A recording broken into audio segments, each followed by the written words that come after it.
Update कयो आहे कि कराची में पोर्ट ग्रैंड में 3 ॾींहनि वारो सिंध क्राफ्ट फेस्टिवल शुरू थी वियो। सूबाई वज़ीर इफ्तिताह कयो।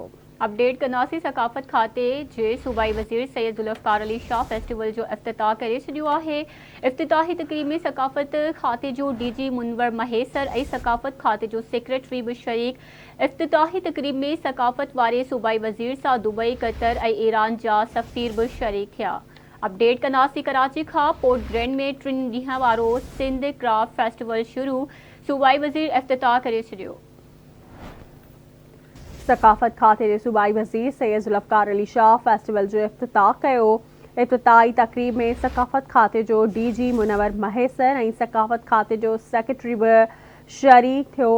इफ्तिताही तक़रीब में सकाफ़त वारे सूबाई वज़ीर सां दुबई, कतर ऐं ईरान जा सफ़ीर भी शरीक थिया। तफ़सील मालूम कंदासीं शहज़ाद जलबानी खां। शहज़ाद, अपडेट कजो।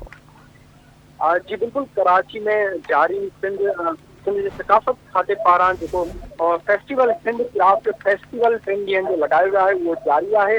सिंध के सकाफ़त वारे खाते वारे वज़ीर सैयद ज़ुल्फ़िकार अली शाह कराची पोर्ट ग्रैंड में 3 ॾींहनि वारे सिंध क्राफ्ट फेस्टिवल जो इफ्तिताह करे छॾियो आहे। इफ्तिताही तक़रीब में सकाफ़त खाते जो DG मुनवर महेसर ऐं सकाफ़ती खाते जो सेक्रेटरी सिंध क्राफ्ट फेस्टिवल के इफ्तिताही तक़रीब में कराची आर्ट काउंसिल के सदर अहमद शाह, उनके अलावा इफ्तिताही तक़रीब में जो दुबई, कतर और ईरान जा सफ़ीर, तुर्की जा सफ़ीर भी इतने मौजूद हैं। बड़ी तादाद में इतने आवाम पिण मौजूद है। इतने कराची की आवाम जो सकाफ़ती स्टॉल लगाए हुए सकाफ़ती सामान जा, जैमें कपड़ा ज्वेलरी उनके अलावा जो दुबई है उन स्टॉल भी लगाए हुए खाधे पीते जा उहे आवाम के ॾिना वञनि। बड़ी तादाद में इतने आवाम मौजूद है। जिनमें फेस्टिवल में जो मुख्तलिफ हंधनि ते सिंधी सकाफ़त वारा नमूना पिण लगाया विया आहिनि, पेश कया विया आहिनि। उनके अलावा इतने रात रंग जूं महफ़िलूं भी जारी आहिनि।